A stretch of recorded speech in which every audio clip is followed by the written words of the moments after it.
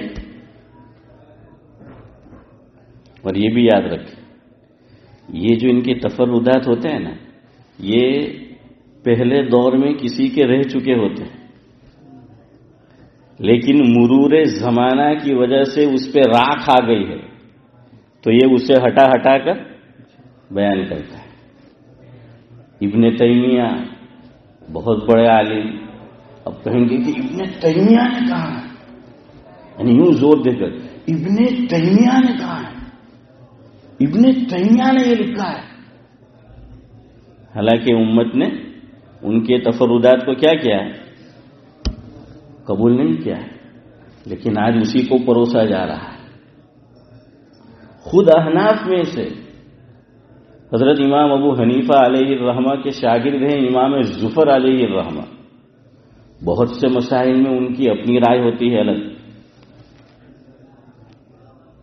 اور میں نے جب مدارس میں پڑھا، مدارس عربیہ میں فقہ کو، فقہی کتب کو، تو ہمارے اساتذہ بیان کرتے تھے کہ اس مسئلے میں امام ظفر علیہ الرحمہ کی یہ رائے ہے، لیکن امت نے اسے قبول نہیں کیا اور نہ قبول کرنا ہے۔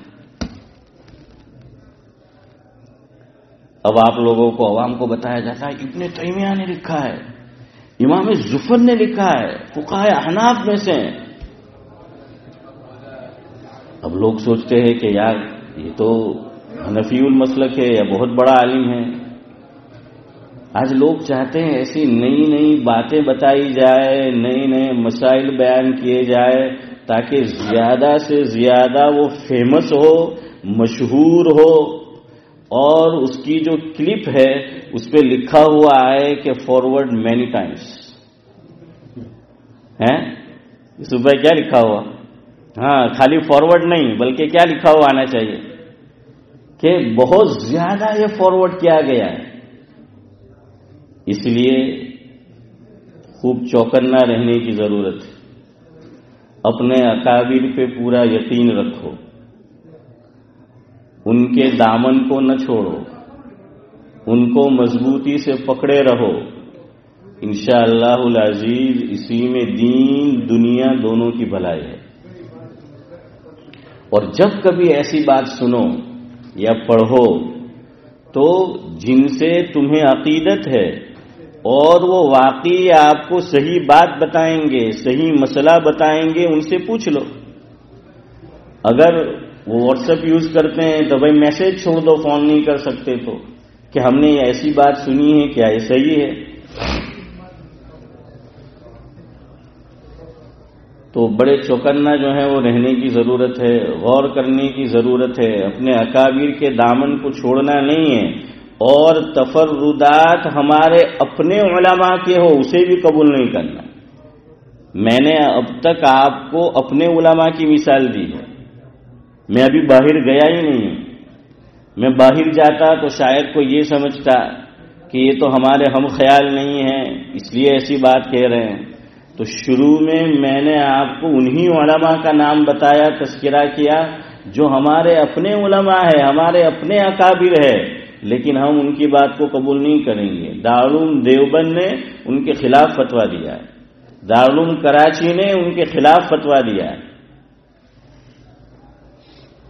میں آپ کو بتا رہا تھا کہ پاکستان کے اندر بڑے عالم گزرے، ابھی ماضی قریب میں انتقال ہوا، گلشن اقبال کراچی میں حضرت مولانا مفتی ظہور خان صاحب رحمۃ اللہ علیہ۔ تو ان کی بھی کئی تفردات آپ کو 2-3 سنائے، مزید 2 سنو۔ یہ کلپ بھی اس میں سے ایک جو مسئلہ میں بیان کروں گا، یہ کلپ ان کی بہت وائرل ہوتی ہے، اور خاص کر رمضان المبارک قریب آتا ہے اس وقت بہت وائرل ہوتی ہے، یوٹیوب پر بھی اور دوسرے ایسے ذرائع پر بھی۔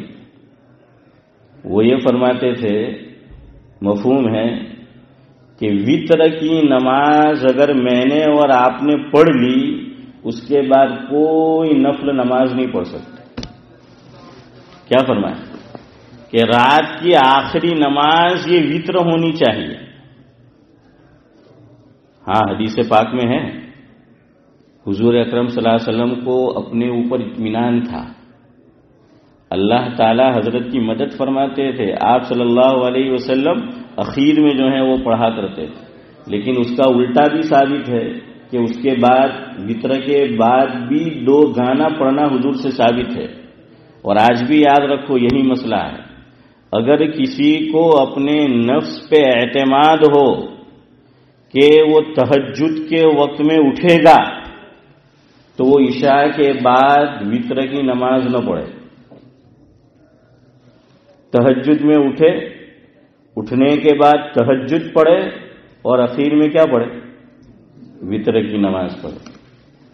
لیکن جس کو اپنے اوپر مکمل اعتماد ہو، ورنہ میں کہاں کرتا ہوں کہ الارم کیا، بعضوں کو الارم لگا دو تو بھی آنکھ نہیں کھلتی ہے، الارم اعلیٰ سے اعلیٰ تب بھی نہیں کھلتی، وہ بند کر کے جو ہے وہ سو جائیں گے، تو پھر یہ تو گناہ کا کام ہوا۔ اس لیے مجھ جیسے لوگ، آپ جیسے لوگ ہم یہی کرتے ہیں۔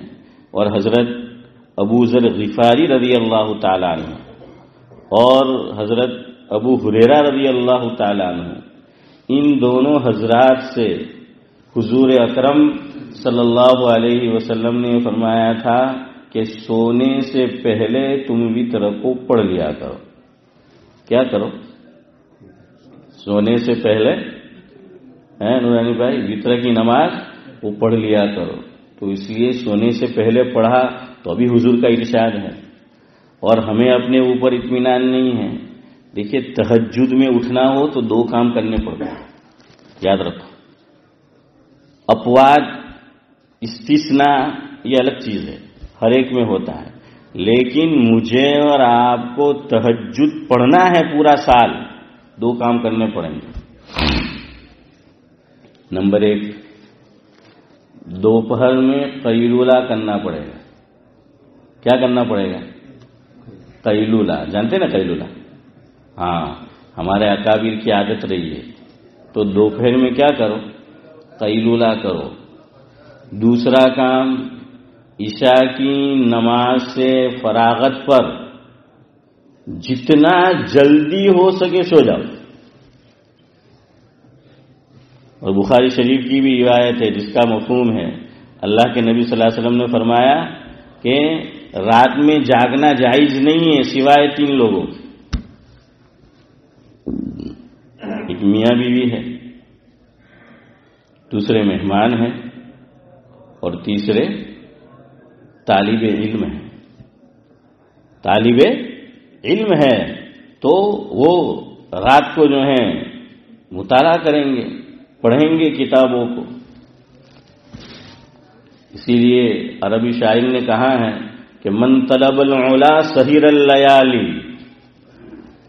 عربی شاعر کہتا ہے کہ جس نے علم کے اندر اپنا نام پیدا کیا تو دیکھ لیجئے اس کی زندگی راتوں کو وہ جاگا ہوگا، اور راتوں کو جاگ کر اس نے نیند کو قربان کر کے علوم دنیا کو حاصل کیا ہوگا۔ تو فرمایا کہ یہ 3 لوگوں کے لیے رات ذرا دیر تک ہو تو ٹھیک ہے، اور کبھی کوئی ضروری کام ہو اس کے علاوہ بھی تو ٹھیک ہے۔ جیسے اللہ کے نبی صلی اللہ علیہ وسلم روایت میں آتا ہے، مفہوم ہے کہ کبھی مشورہ کرنا ہوتا تو عام طور سے حضور مشورہ حضرات شیخین سے کیا کرتے تھے؟ کس سے کرتے تھے؟ حضرات شیخین سے مشورہ کرتے تھے، یعنی حضرت ابوبکر صدیق رضی اللہ تعالیٰ عنہ اور حضرت عمر فاروق رضی اللہ تعالیٰ عنہ، ان سے جو ہے وہ مشورہ کیا کرتے تھے۔ تو پھر عشاء کے بعد ذرا لیٹ بھی سوتے تھے کہ مشورہ کرنا ہوتا تھا، بات چیت کرنی ہوتی تھی۔ اب یہ جو میرے ہاتھ میں ہے یہ جب سے آیا ہے اور ایسی چیزیں آئی ہیں، جب تک زبردستی جو ہے وہ نیند نہ آ جائے وہاں تک سوتے نہیں بہت سے لوگ، اسی پہ میچھی مارتے رہیں گے، اسی کے اوپر ہوں گے۔ بیوی اپنے طور سے مشغول ہے، میاں اپنے طور سے مشغول ہے، وہاں میاں بیوی کو رات دیر تک جاگنے کی اجازت ہے کہ آپس میں بات چیت کرے۔ بخاری شریف میں ہے، حضور اکرم صلی اللہ علیہ وسلم نے حضرت عائشہ رضی اللہ تعالی عنہا سے اسٹوری بیان فرمائی 11 عورتوں کی، رات کو 11 عورتوں کی اسٹوری جو ہے وہ بیان فرمائی۔ تو بھائی دن میں ہسبینڈ اپنے کام میں مشغول ہوتا ہے، بیوی اپنے کام میں گھریلو کام کاج میں مشغول ہوتی ہے، رات کا وقت ہے تو بچے کے تعلق سے، گھر کے تعلق سے، دونوں کے تعلق سے رات میں بات کرے۔ لیکن آج تو بات چیت ہوتی ہی نہیں جیسی ہونی چاہیے، ہر آدمی اپنی دنیا میں مشغول ہے۔ ساری دنیا سے میں اور آپ کنیکٹڈ ہے، لیکن گھر والوں سے کٹے ہوئے ہیں، بچوں سے کٹے ہوئے ہیں، آپس میں ہسبینڈ اینڈ وائف ایک دوسرے سے جو ہے وہ کٹے ہوئے ہیں۔ پھر تہجد میں اٹھنے کی بات کیا، فجر میں بھی اٹھا نہیں جاتا کہ مول صاحب تمہیں تہجد میں اٹھوانی بات کرے، یہ تو فجر میں ہو اٹھائے تو غنیمت ہے، કારણ કે રાતના હુએ જેટલા લેટ તો ફજરમાં કાથી ઉઠાવવાનું। بہرحال تو میں آپ کو یہ بتا رہا تھا کہ اگر اپنے آپ پہ اعتماد ہو تو دیر سے تہجد پڑھو۔ ابھی رمضان المبارک کے اندر تو وتر کی نماز جماعت سے ہوتی ہے، اس لیے جماعت سے پڑھ لو۔ اور اگر کسی کے دل میں یہ سوال آ رہا ہو کہ بھئی 11 مہینے وتر کی نماز با جماعت نہیں پڑھی جاتی، صرف ایک مہینہ ہی سعد اللہ صاحب وطر با جماعت کیوں پڑھا جاتا ہے؟ تو اس کی وجہ علماء نے لکھی ہے کہ رمضان المبارک میں ایک نماز کا اضافہ کیا گیا کہ جو سنت مؤکدہ ہے، یعنی تراویح کی نماز، اور اجازت دی گئی کہ اسے کیسے پڑھا جائے؟ جماعت کے ساتھ اس کو پڑھا جائے۔ یہاں تک اجازت دی گئی کہ مسجد میں چند لوگ پڑھے، باقی دوسرے لوگ، کوئی گھر میں پڑھ رہا ہے، کوئی شاپ میں پڑھ رہا ہے، کوئی فیکٹری کے اندر پڑھ رہا ہے، کوئی کہیں جو ہے وہ پڑھ رہا ہے، کوئی حرج نہیں ہے۔ چونکہ حفاظ زیادہ ہوں گے تو پھر کہاں ان کو موقع ملے گا؟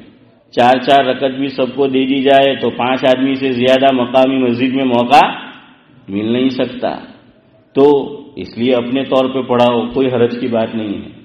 تو چونکہ سنت مؤکدہ کا درجہ واجب سے نیچے ہے،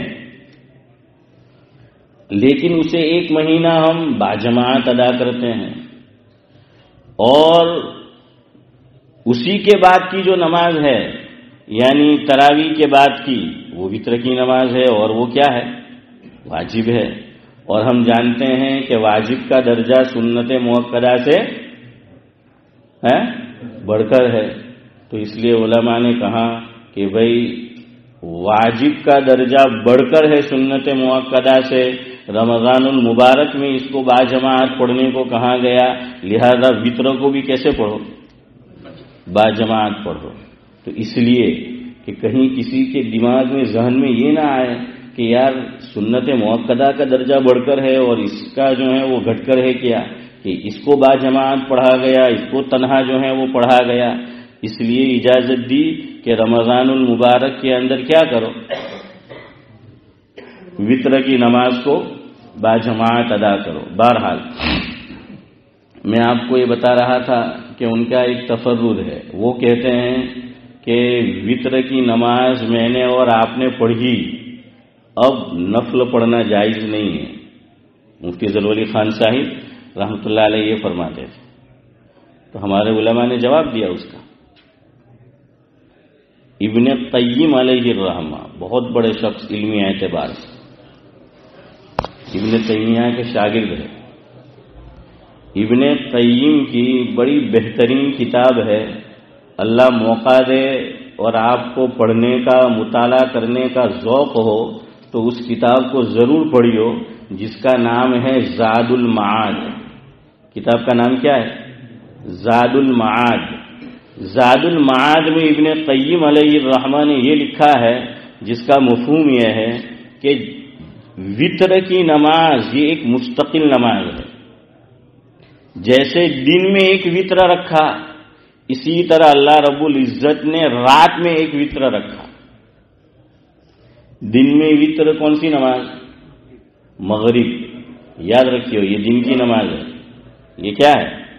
دن کی جو ہے وہ نماز، اس کو شمار کیا گیا ہے، گرچہ اس کے بعد پھر رات شروع ہو جاتی ہے۔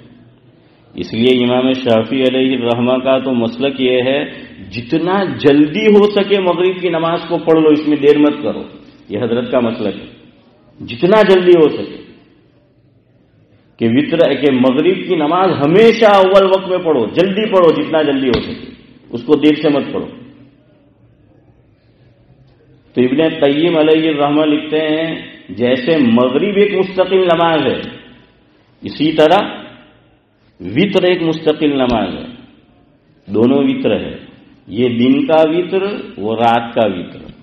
وتر کہتے کس کو ہیں وہ آپ معلوم کر لیں، اس کو دونوں طرح پڑھا جاتا ہے۔ جیسے ہم بولتے ہیں بیت المقدس، اور بعض لوگ بولتے ہیں بیت المقدس، تو کچھ حضرات بیت المقدس بولتے ہیں، کچھ حضرات بیت المقدس بولتے ہیں، دونوں بولنا صحیح ہے۔ کچھ حضرات بولتے ہیں جبرائیل امین، اور کچھ بولتے ہیں جبریل امین، دونوں صحیح ہے۔ دلیل کہ جبرائیل، ہم تو عام طور پہ جبرائیل ہی بولتے ہیں، جبریل حمزہ کے بغیر تلفظ صحیح کہ مولوی صاحب دلیل کیا، تو قرآن کریم پڑھو، پہلا پارہ سورہ بقرہ اس میں اللہ رب العزت ارشاد فرماتے ہیں کہ من کان عدوا للہ وملائکتہ ورسلہ وجبریل، کیا آیا؟ وجبریل ومیکال فإن اللہ عدو للکافرین۔ تو دیکھ رہے ہیں یہاں پر جبریل ہے، جبرائیل نہیں ہے۔ تو اسی طرح اس کو وتر بھی بولا جا سکتا ہے اور وتر بھی بولا جا سکتا ہے۔ را پر زبر، واو پر زبر فتحہ یہ پڑھنا بھی صحیح ہے، اور واو کے نیچے زیر کسرہ یہ بھی صحیح ہے۔ دلیل قرآن کریم میں ہے، سورت کا نام ہے سورۃ الفجر، 30ویں پارے میں، والفجر وليال عشر والشفع والوتر۔ زکریا واو پہ کیا ہے؟ زبر ہے کہ زیر ہے؟ زبر ہے نا، ہاں دیکھیے زبر ہے۔ ہم کیا بولتے ہیں؟ وتر، زیر بولتے ہیں۔ اور قرآن کیا کہہ رہا ہے کہ والشفع والوتر، کہ واو پہ زبر بول رہا ہے۔ دونوں صحیح ہے، زبر پڑھو تو بھی صحیح ہے، زیر پڑھو تو بھی صحیح ہے۔ کیا معنی اس کا؟ کہ کجوڑ جس کو بولتے ہیں، ایک کہتے ہیں طاق عدد اور دوسرا ہے جفت عدد۔ طاق یعنی 1 3 5 7 9، اور جفت یعنی 2 4 6 8۔ جیسے میں نے اور آپ نے سن رکھا ہے کہ شب قدر زیادہ تر رمضان المبارک کے کون سے عشرے میں واقع ہوتی ہے؟ اخیری عشرے میں۔ اور محبوب بھائی کیا سنا آگے؟ اخیری عشرے میں بھی کون سی رات میں؟ طاق میں یا جفت میں؟ اشرف بھائی میں آپ کی طاق میں ہوں کہ آپ کا نام لوں؟ تو طاق میں یعنی 21 23 25 27 29، اس کو کہتے ہیں طاق۔ اور یاد رکھو، آپ ابھی روزہ چھوڑیں گے، افطار کریں گے، تو اس میں بھی حضور اکرم صلی اللہ علیہ وسلم کی عادت شریفہ تھی کہ جب افطار کرتے تھے، کھجور کھاتے تھے تو طاق عدد کھاتے تھے، 1 کھایا یا 3 کھایا، 2 یا 4 نہیں۔ تو اس لیے سنت سمجھ کر اسی پہ عمل کرو، یا تو 1 کھاؤ یا 3 کھاؤ، سمجھ آیا؟ ہاں۔ اور حدیث ہے، اللہ تعالیٰ نے فرمایا، اللہ کے نبی صلی اللہ علیہ وسلم نے کہتے ہیں کہ یہ حدیث قدسی ہے، یعنی اللہ نے فرمایا، لیکن فرما کون رہے؟ حضور اکرم صلی اللہ علیہ وسلم کی زبان کہ ان اللہ وتر وَيُحِبُّ الْوِتْرَ او کما قال علیہ الصلوۃ والسلام، اللہ تعالیٰ ایک ہے، طاق ہے عدد، اور اسی عدد کو پسند کرتے ہیں۔ اس لیے کیا کرو، ایک اسی لیے دیکھیے پانی سنت طریقہ کتنا ہے، کتنی سانس میں پیو؟ ارے بولو، 3 سانس کے اندر جو ہے وہ پیو۔ انگلی کھانے کو مستحب قرار دیا، کتنی انگلی رکھو؟ بولتے تو سب 3 ہے، عمل کرتے ہیں؟ تو بہرحال یہ اللہ تعالیٰ کو پسند ہے، اس لیے یہ کرو۔ وضو کے اندر 1 مرتبہ اعضائے وضو کا دھونا فرض، لیکن سنت کتنی مرتبہ؟ 3 مرتبہ۔ سنت 3 مرتبہ، وہی کہ اللہ تعالیٰ کیا ہے؟ ایک ہے، وتر ہے، طاق ہے، اور اللہ اس کو پسند کرتا ہے۔ تو اللہ کے نبی صلی اللہ علیہ وسلم بھی اس کو پسند کرتے تھے۔ دوسرا، اگر تازہ کھجور ملے رمضان المبارک میں، تو روایت میں آتا ہے کہ حضور اکرم صلی اللہ علیہ وسلم عام طور پر تازی کھجور سے روزہ افطار کیا کرتے۔ کون سی کھجور سے؟ تازی کھجور سے۔ ભાઈ સાજી આપણે તો બધું ઘરમાં એવી ઘરવાળી બધું ફ્રીજમાં જ મૂકેલું હોય, વાહી ખાવાના આખું વરા આદત, તો રમઝાનમાં ખાય તો કોઈ ફરક નહીં પડે।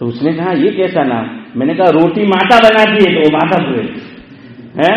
تو بہرحال یہ اس نے نہیں بنائی، اس لیے یہ کیا ہے آصف بھائی، یہ پیتا بریڈ ہے. تو بہرحال تازہ کھجور کھاؤ اور افطار کرو تو یا تو 1 سے یا 3 سے. بہرحال میں آپ کو یہ بتا رہا تھا کہ دین کا ایک وطر ہے، وہ مغرب کی نماز ہے.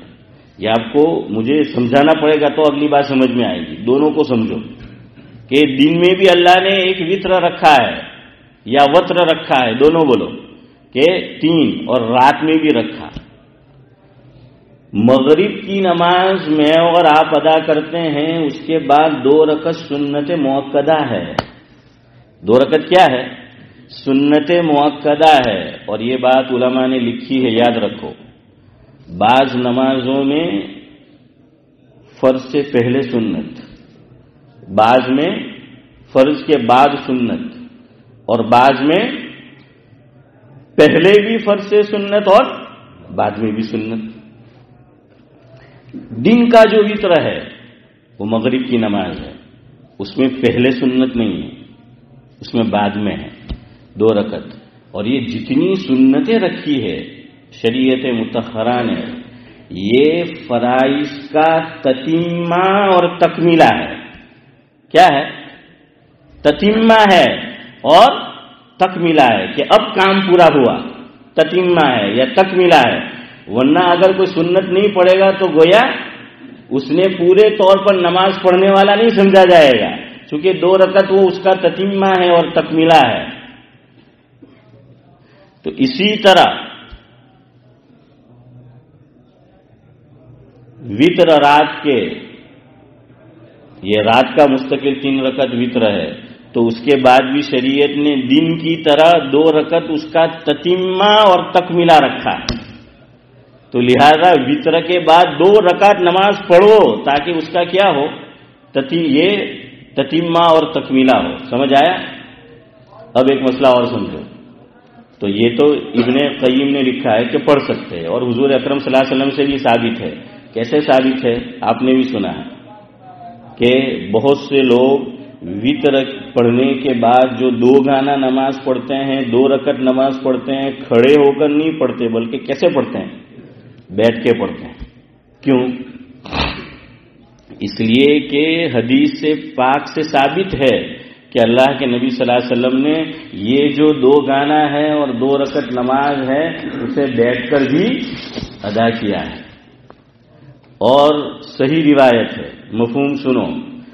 جو مسلمان میں اور آپ بغیر کسی عذر کے بیٹھ کر سنت یا نفل نماز پڑھتے ہیں تو آدھا ثواب ملتا ہے، اور کھڑے ہو کر پڑھتے ہیں تو پورا ثواب ملتا ہے.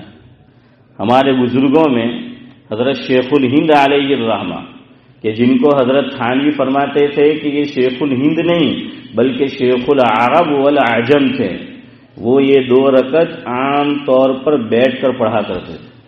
میں انشاءاللہ 10 منٹ میں گفتگو ختم کرتا ہوں. وہ یہ بیٹھ کر پڑھا کرتے. کسی نے حضرت سے پوچھا کہ حضرت آپ بیٹھ کر ادا کرتے ہیں 2 رکعت تو ثواب آپ کو آدھا ملے گا. فرمایا جانتا ہوں آدھا ملے گا، لیکن اللہ بڑا کریم ہے، اس کی کریم ذات سے امید ہے آدھا بیٹھ کر بلا کسی عذر کے پڑھا یہ 2 گانا تو اس کا ثواب، اور حضور بیٹھ کر میرے محبوب سے پڑھنا ثابت ہے، میں ان کی اتباع میں بیٹھ کر پڑھتا ہوں، اللہ آدھا ثواب اس پہ دے دے گی. تو ثواب کتنا ہو گیا؟ پورا ہو گیا. اس پہ کسی نے ایک بہت اچھا شعر لکھا ہے کہ ہم اہل وفا ہے ثواب و عقاب کیا جانے.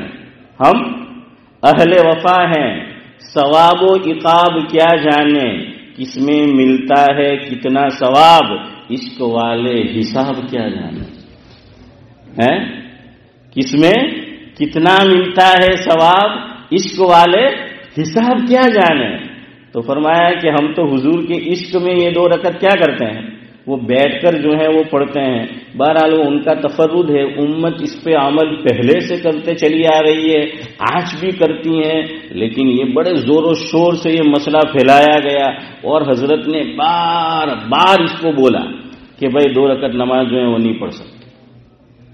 اور بھی ان کا تفرد ہے لیکن وقت نہیں ہے, تو میں ان سے ہٹ کر ہمارے ایک اور اکابر کا نام لیتا ہوں. دعوت و تبلیغ کا جو مبارک عمل ہے اس میں بعض علماء جو اس کام میں لگے ہیں بڑے جید الاستعداد تھے, علمی, اللہ تعالیٰ نے بڑا علم عطا فرمایا تھا, بڑا علمی مرتبہ وہ رکھتے تھے. ان میں ایک حضرت مولانا محمد عمر صاحب پالنپوری رحمۃ اللہ علیہ, حضرت جی مولانا یوسف صاحب رحمۃ اللہ علیہ, حضرت جی مولانا انعام الحسن صاحب رحمۃ اللہ علیہ, حضرت مولانا عبید اللہ صاحب بلیاوی رحمۃ اللہ علیہ, اور حضرت مولانا سعید احمد خان صاحب رحمۃ اللہ علیہ. بڑے مہمان نواز تھے, محبوب بھائی نے دیکھا ہوگا, ان کا دسترخوان وہ وسیع ہوتا تھا. مدینہ شریف میں ان کو بھیجا گیا تھا نظام الدین سے اس وقت, تو بڑا ان کا دسترخوان وسیع ہوتا تھا. اور حضرت کو ناک میں بولنے کی عادت تھی, ناک میں جو ہے وہ گفتگو فرمایا کرتے تھے. جیسے حضرت جی مولانا محمد عمر صاحب پالنپوری رحمۃ اللہ علیہ کو عادت تھی کہ دوران بیان وہ ناک میں انگلی ڈالا کرتے تھے, تو ہمارے اکابر نے ان کو ٹوکا بھی کہ یہ عادت اچھی نہیں ہے, اس لیے کہ لقمان حکیم کے جو نصائح چھپے ہوئے ہیں اپنے بیٹے کو کیے, اس میں ایک بات لقمان حکیم نے یہ کہی, جن کے نام پر قرآن کریم میں پوری کی پوری سورت آئی ہے, سورہ لقمان, تو فرمایا کہ لوگوں کے سامنے ناک میں انگلی مت ڈالا کر, لوگوں کے سامنے ناک میں انگلی مت ڈالا کر. تو یہ اچھا عمل نہیں ہے, اس کو پسند نہیں کیا گیا. کبھی ضرورت پیش آ گئی کھجانا پڑے ٹھیک ہے, لیکن وہ بعض لوگوں کو عادت ہے کہ وہ کھیلتے رہتے ہیں, اور کچھ لوگ تو پتہ نہیں نکال کے پھر یوں پتہ نہیں کیا بناتے ہیں. امتیاز بھائی گول گول پتہ نہیں وہ لکھوٹی بناتے ہیں یا کیا بناتے ہیں کہ وہ جو ہے وہ بناتے رہتے, اتنا گندا لگتا ہے.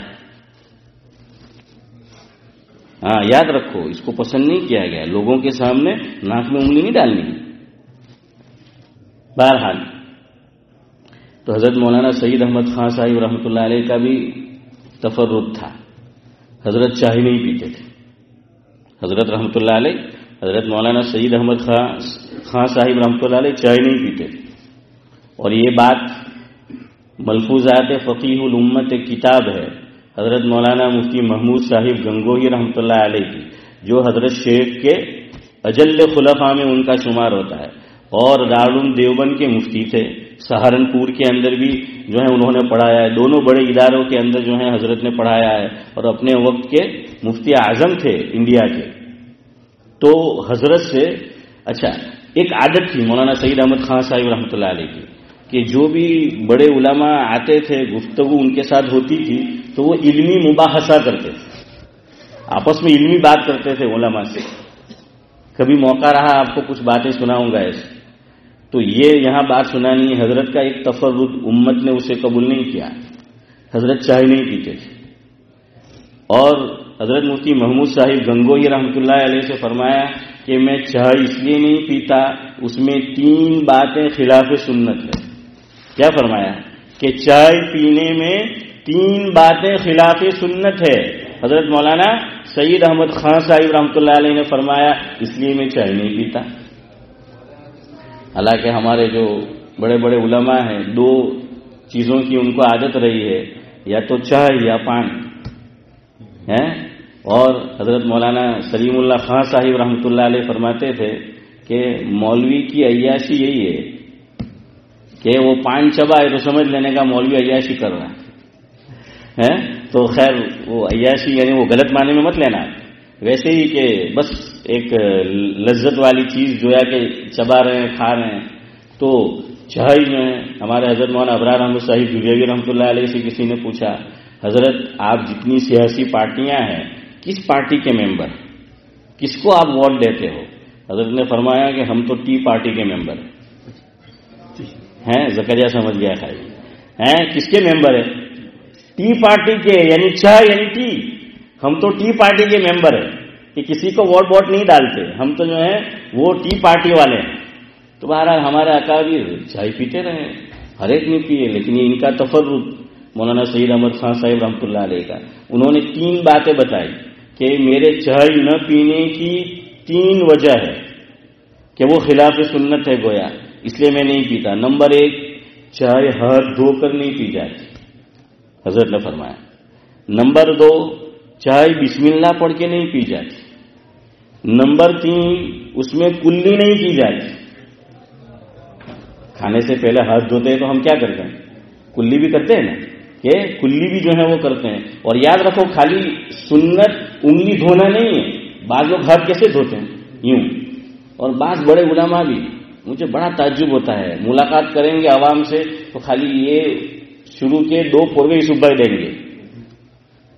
میں نے کہا کہ یار حضور صلی اللہ علیہ وسلم ہمارے رہبر رہنما ہے. حضور حدیث میں آتا ہے کہ سامنے والے کا ہاتھ پکڑ لیتے تھے اور اس وقت تک چھوڑتے نہیں تھے جب تک وہ نہیں چھوڑتا. ہاں یہ ہے سامنے والے کو مانوس کرنے کا، قریب کرنے کا یہ ہے.